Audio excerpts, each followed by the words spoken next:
I hear so often, like, I just don't want to interrupt this person. I don't want to call them and interrupt their day. Get out of here.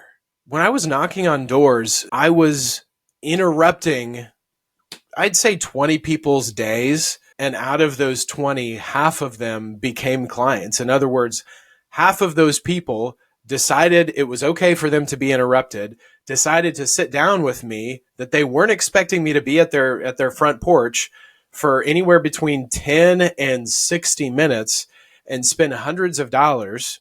At the time, what I was selling was kids education and early learning and things like that. But I would interrupt 20 people's days, and half of them said, hey, I like this. I'm going to buy some. Yes, you are going to interrupt people when you pick up the phone and call them.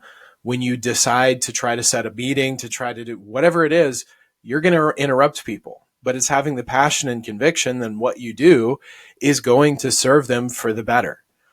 And so how do you do that? How do you create the atmosphere where you get people open-minded to want to be able to buy? There's a concept called the buying atmosphere, and it's the opposite of the selling atmosphere. The selling atmosphere is where you feel that pressure, you feel uncomfortable, you cross your arms, you give very short answers to the salesperson responses. We don't want a selling atmosphere because that makes people not open-minded and not want to have a conversation with you. So to help create what we call a buying atmosphere and get people open-minded is doing exactly what they least expect, and it's telling them it's okay not to buy. The simplest way to be able to build a buying atmosphere is a very simple concept. If you like it, great. If not, that's okay too.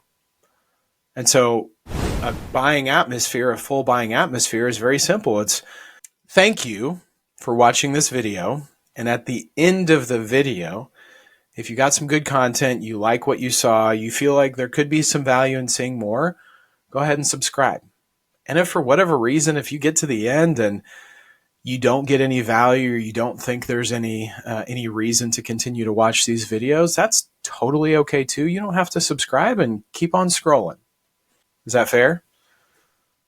That is what's called a buying atmosphere. If you like it, great. If not, that's okay too.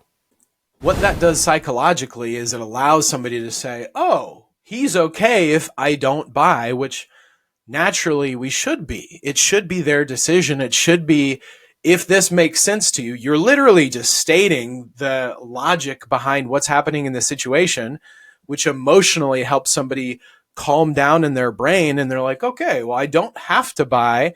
And it's okay for me to be able to say no because he just gave me permission to be able to say no. People don't like making somebody else feel uncomfortable. And because they have this perception that you telling them no is going to make the salesperson feel uncomfortable, we feel weird about saying no. And so giving somebody permission and saying like, hey, if this is for you, get it. If it's not for you, don't get it. And that's okay. And you can tell me that and I'm not going to be offended. And just being able to let people feel that emotionally, if you do it right, you're actually going to see them relax and their arms might drop a little bit, their shoulders might drop a little bit, and they're going to be more open-minded. And then the questions that you're asking, you're going to get more full responses because they're more open-minded to having a conversation with you. That is what a good buying atmosphere should look like. Give it a try.